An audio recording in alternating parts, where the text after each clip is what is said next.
देखिए आज हम क्लास 11th मैथ का चैप्टर नंबर फर्स्ट पढ़ेंगे। उसका इंट्रोडक्शन आज आपको करवाएंगे काफ़ी बढ़िया से, प्लीज़ सीख लें एक बार। तो क्लास 11th मैथ का चैप्टर नंबर 1 जो है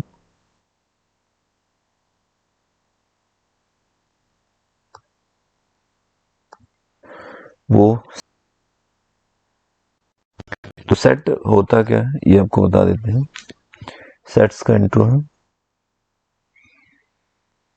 सेट क्या होता है? अ कलेक्शन ऑफ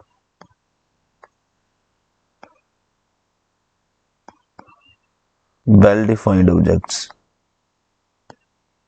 बात समझ गए? तो सेट क्या होता है? A collection of well defined objects. Collection सबको पता है, कलेक्ट करना हो गया। ऑब्जेक्ट्स कोई भी थिंग्स, चीज कोई भी आप मान सकते हैं वो ऑब्जेक्ट्स हैं। मेन इंपॉर्टेंट यहाँ पे आपको ये समझना है वेल डिफाइंड का मतलब क्या होता है।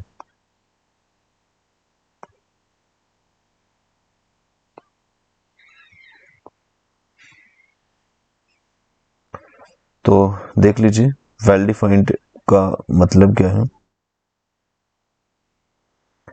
तो ये जो वेल डिफाइंड है आपको इसका मतलब जो है ये समझना है।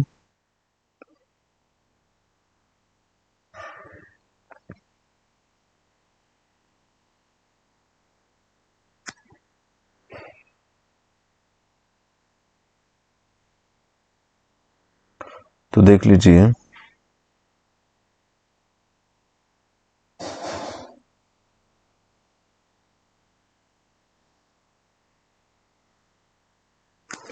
तो वेल डिफाइंड का जो मतलब है वो क्या होता है वो आपको बताने वाले हैं।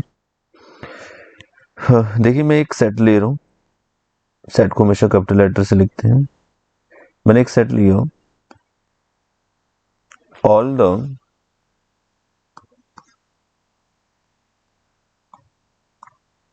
vowels of English alphabets।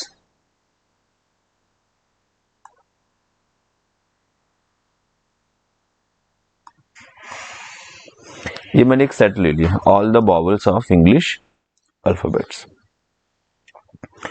देखिए ये जो क्वेश्चन मैं आपसे पूछने वाला हूं, अगर ये all vowels of English alphabet आपसे पूछें, आप मेरे को बताएंगे ए ई आई ओ यू।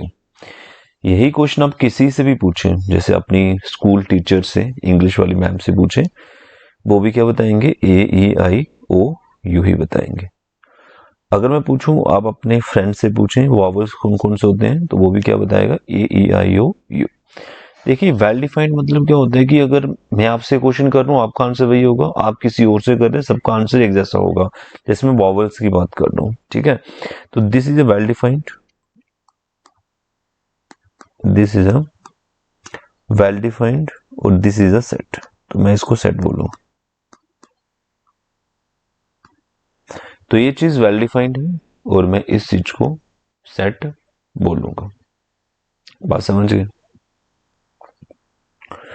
अब डाउट है कि वेल डिफाइंड कौन सा नहीं होता है, तो मैंने एक सेट बी ले लिया है, वो भी आपको बता देते हैं। B set,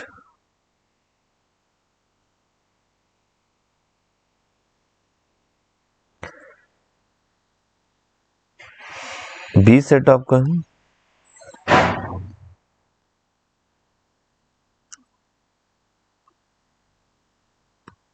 all the best player of Indian cricket team. ठीक है, all the Indian cricket team. अब देखिए अगर हम बेस्ट प्लेयर की बात करें तो बेस्ट प्लेयर सबका अपना अपना होता है, ठीक है। जैसे मैं पूछूं, एक लड़के को मैंने पूछा अपना बेस्ट प्लेयर बताइए, उसने मुझे बता दिया एम एस धोनी, ठीक है। किसी दूसरे बच्चे से मैंने पूछा कि आप मुझे अपना बेस्ट बताइए, उसने हमें बता दिया सचिन, के एल राहुल। किसी तीसरे से हमने पूछा कि हमें अपना बेस्ट प्लेयर बताइए, तो क्या पता उसका भी आंसर MS धोनी हो। तो किसी एक या किसी दो का आंसर अगर मिल जाए वो वेल डिफाइंड नहीं होता है। वेल डिफाइंड आप समझ पा रहे हैं? वेल डिफाइंड मतलब हम, जैसे मैंने वॉवल्स की बात की थी, मैंने पूछा वॉवल्स बताएं इंग्लिश अल्फाबेट में कौन कौन से होते हैं, तो आपने बोला था A E I O U, सबका आंसर सेम रह रहा था। But all the best player of Indian cricket team, इसमें सबका आंसर सेम नहीं रह रहा है, तो ये नॉट अ वेल डिफाइंड होगा। तो सेट बी नॉट। पहले देखो चीजें वेल डिफाइंड है, नॉट अ वेल डिफाइंड। अगर कोई चीज वेल डिफाइंड नहीं है वो सेट भी नहीं होगा, नॉट अ सेट। बात समझ पा रहे हैं? अगर मैं बोल रहा हूं कोई चीज वेल डिफाइंड है वही सेट होगा, अगर वेल डिफाइंड नहीं है तो वो सेट नहीं होगा, ये आपको याद रखना है। आई होप आपको चीजें समझ आ रही हैं, काफी बढ़िया से सिखा रहे हैं आपको, ठीक है, कोई दिक्कत नहीं होना चाहिए। अब सबको क्लियर हो गया कि वेल डिफाइंड मतलब क्या होता है कि सबका आंसर एक जैसा रहे। जैसे मैं पूछूं वॉवल्स पूछूं, आप किसी से भी पूछें उनका answer A E I O U ही रहेगा, ठीक है। अब सेट आपने 10th में नहीं पढ़ा हुआ है, सेट की कुछ बेसिक चीजें आपको पता होनी चाहिए। सबसे पहले आपको ये बात याद रखनी है कि जो सेट है उसको हम अल्फाबेट के कैपिटल लेटर से लिखते हैं, ठीक है। जैसे मैंने A से लिखा हुआ है, ये आपको याद रखना है, कर्ली ब्रैकेट। अब वॉवल्स आपको पूछे कौन से होते हैं, ए होता है, ई होता है, आई होता है, ओ होता है, फिर क्या होता है, यू होता है। देखिए सेट को हमेशा जब भी लिखना होगा कर्ली ब्रैकेट में लिखना है, तो ये जो ब्रैकेट है इसको कर्ली ब्रैकेट बोलते हैं, ऐसे ही आपको सेट को लिखना है। ये कुछ बातें हैं जो आपको याद रखनी पड़ेंगी सेट में, ओके। इसके बाद सेट में हम इसको बोलते हैं एलिमेंट्स, ये भी आपको याद रखना है। और एलिमेंट्स को हम लिखते हैं कामा कामा करके, बात याद रखना है। और इस सेट में कितने एलिमेंट हैं, 5 एलिमेंट्स हैं। तो ए आपको याद रखना है, सेट को हमेशा कैपिटल लेटर से लिखना है बाहर, ABC अल्फाबेट के कैपिटल लेटर से, और अंदर जो लिखे जाएंगे एलिमेंट्स उनको स्मॉल लेटर से लिखना है। तो एलिमेंट्स यहाँ पे 5 हैं, ए एक एलिमेंट है, ई, और एलिमेंट को जब भी लिखना होगा कामा कामा करके लिखना है, और हमेशा सेट को कर्ली ब्रैकेट में ही लिखना है। अब देखिए वॉवल्स सब स्टूडेंट्स ने कैसे याद किए थे, A E I O U, ऐसे सब स्टूडेंट ने वॉवल्स को याद किया था। अब ध्यान दीजिए, एक ऑर्डर में याद किया था। अब एक बच्चा क्या करता है कि पेपर में वॉवल्स को, मतलब इस सेट को ऐसे लिख के आ जाता है, पहले यू लिखता है, फिर ओ लिखता है, फिर आई लिखता है, फिर ई लिखता है, और फिर ए लिखता है, और ऐसे करके लिख के आ जाता है। अब एक चीज देखिए, सबने वॉवल्स को एक ऑर्डर में याद किया था, पहले ए याद किया था, फिर ई याद किया था, I O U। बट बच्चा पेपर में लिख के आया है, पहले यू लिख के आया है, फिर ओ लिख के आया है, IE A लिख के आया है। तो मैं एक बात बता दूं, सेट में जो है ऑर्डर मैटर नहीं करता है। आप कैसे भी लिख के आए दोनों ही सही है, कोई एक लिखना, ऑर्डर डज नॉट मैटर।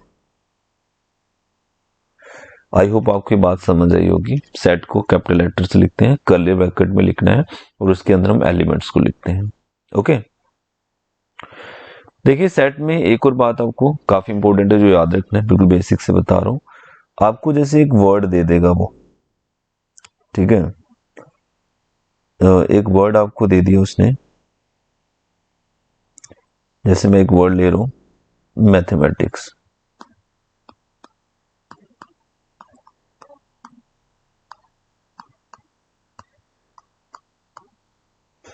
अब इसको आपको सेट में लिखना होगा। अब आप इसको सेट में कैसे लिख सकते हैं, देखिए आपको सबसे पहले मैंने ये बताया, सेट में जब भी लिखना होगा कर्ली ब्रैकेट का यूज करना है, ठीक है, ये आपको याद रखना है।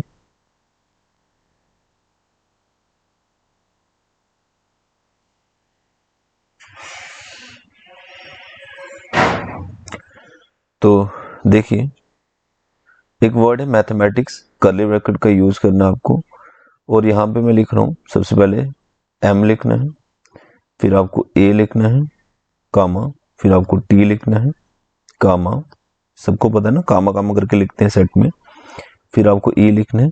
देखिए इस वर्ड में कितने लेटर हैं, इस वर्ड में कितने लेटर हैं, कितनी बार लिखे गए हैं, वो इंपॉर्टेंट नहीं है, ठीक है।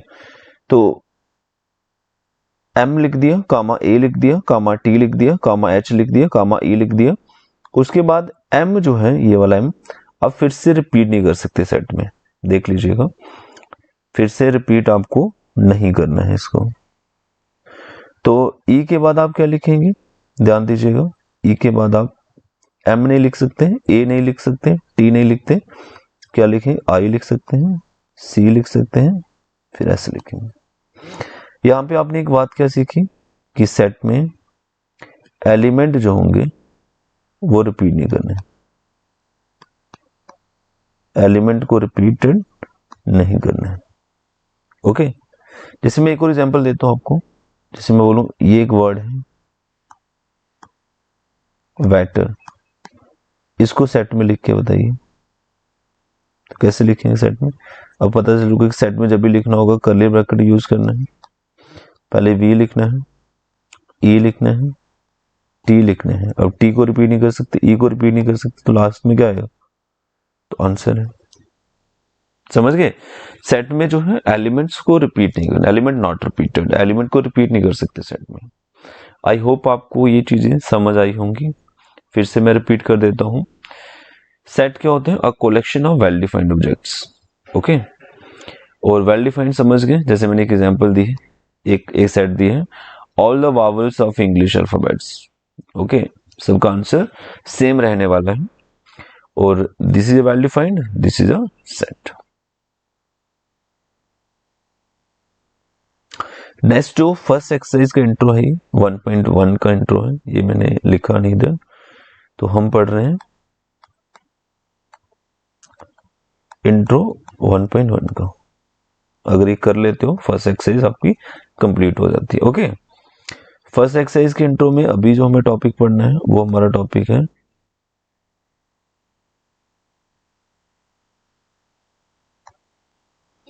Representing a set.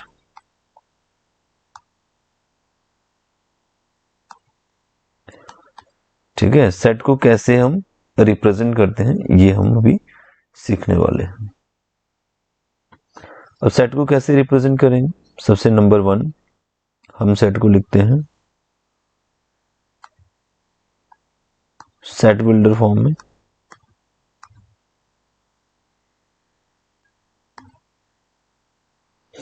और दूसरा हम इसको लिखते हैं, दूसरा नंबर हम इसको लिखते हैं रोस्टर फॉर्म, या एक और नाम से बुलाते हैं टेबुलर फॉर्म से भी बोलते हैं।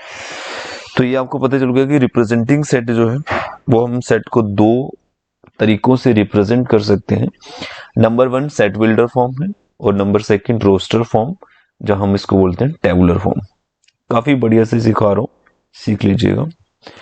सेट बिल्डर फॉर्म में देखिए मैं काफी आसान तरीका बता रहा हूं। सेट बिल्डर फॉर्म में ये एस से स्टार्ट हो रहा है, तो इसमें एक वर्ड याद रख लें, स्टेटमेंट, कभी नहीं भूलेगा।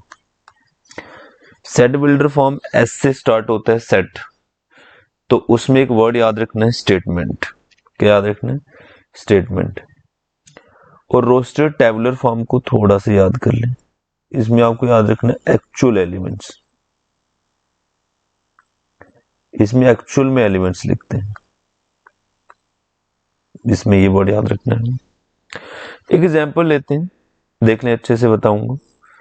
अब आपको पता चल चुका है सेट को कैपिटल लेटर से लिखना और कर्ली ब्रैकेट में लिखना है, और ये एक सिंबल कॉलन जिसको हम सेट में बोलेंगे सच that x, such that x, इसको ऐसे भी लिखते हैं, ठीक है। तो आपको आई होप समझ आ चुका है, ठीक है।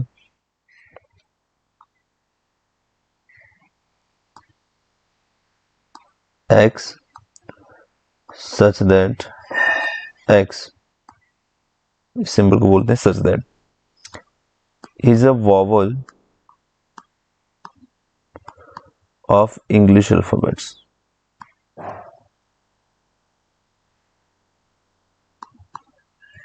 ओके, देखिए अगर मैं आपसे पूछूं वॉवल्स कौन कौन से हैं, आप मुझे क्या बताएंगे?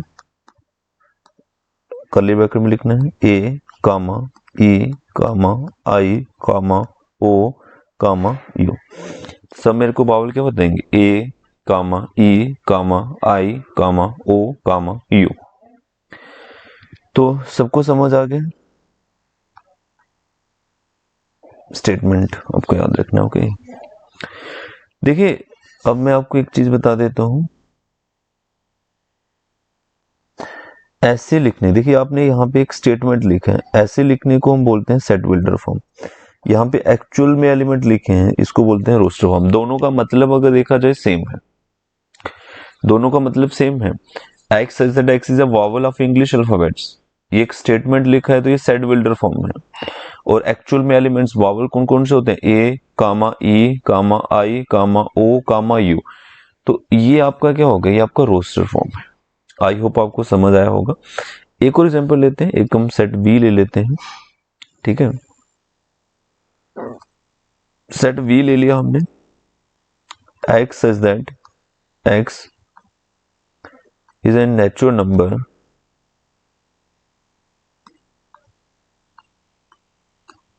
लेस देन इक्वल टू 7 लिख दिया मैंने। अब मैं आपसे पूछूं नेचुरल नंबर कौन से होते हैं, आप क्या बताएंगे? नेचुरल नंबर तो 1 से स्टार्ट होते हैं। 1 हो गया, 2 हो गया, 3 हो गया, 4 हो गया, 5 6 और 7 भी लिखना है, क्योंकि लेस देन इक्वल टू लगा है तो 7 तक लिखना है। दोनों का मतलब देखा जाए सेम है, बट ऐसे लिखने को हम बोलेंगे रोस्टर फॉर्म, क्योंकि यहाँ पे एक्चुअल में एलिमेंट है। रोस्टर एंड टेबुलर फॉर्म बोलते हैं। और यहाँ पे एक स्टेटमेंट लिखा है तो इसको हम बोलेंगे सेट बिल्डर फॉर्म। आई होप आपको चीजें समझ आ रही होंगी। बस एक बार पढ़ लें इंट्रो, 1.1 आप आराम से कर सकते हैं, कोई टेंशन नहीं, 1.1 आपको आ जाएगा। मैंने 2 एग्जांपल्स आपको दे दिए। सेट बिल्डर फॉर्म में आपको याद रखना है कि एक स्टेटमेंट लिखते हैं, और रोस्टर टेबुलर फॉर्म में एक्चुअल में एलिमेंट लिखते हैं। जब आप 1.1 खोलेंगे तो वहां पे आपको देखते ही देखो क्वेश्चन आपको इस पे कैसे आएगा। आपको बोला जाएगा कि सेट बिल्डर को कन्वर्ट करें रोस्टर में, ठीक है। सेट बिल्डर को लिखना है आपको रोस्टर में, या ऐसे आ सकता है कि रोस्टर से आपको सेट बिल्डर लिखना है।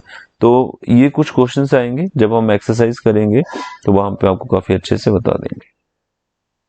ओके, देखिए अब बात करते हैं 1.1 का इंट्रो। लास्ट एक चीज, एक सिंबल है जो आपको याद रखना है। वो क्या सिंबल है? 1 2। ये एक सेट आपको दिया हुआ है जिसमें 6 एलिमेंट्स हैं। तो ये एक सिंबल मैं आपको बता रहा हूं, इसे हम फिजिक्स में एप्सिलॉन बोलते हैं।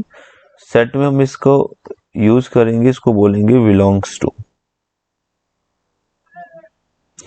इस ई को मैं अगर ऐसे काट देता हूं तो मैं इसको बोलूंगा डज नॉट बिलोंग्स टू।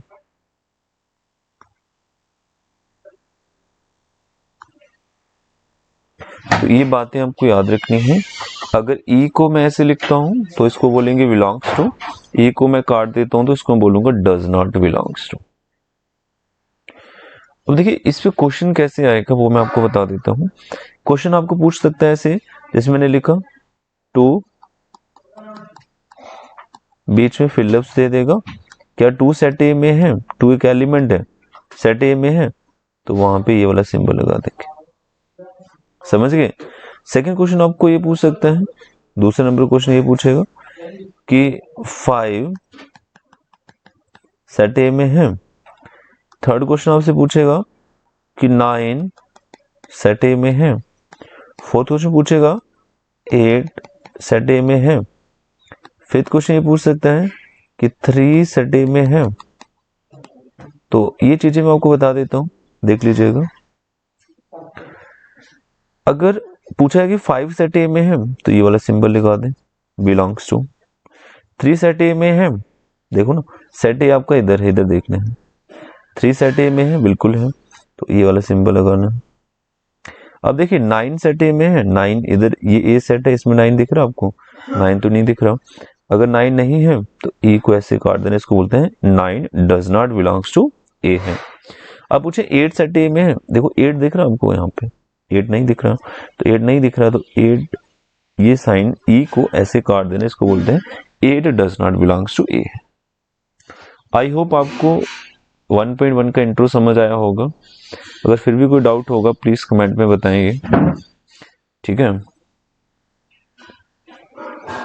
कोई भी डाउट होता है कमेंट में बता दीजिएगा ही।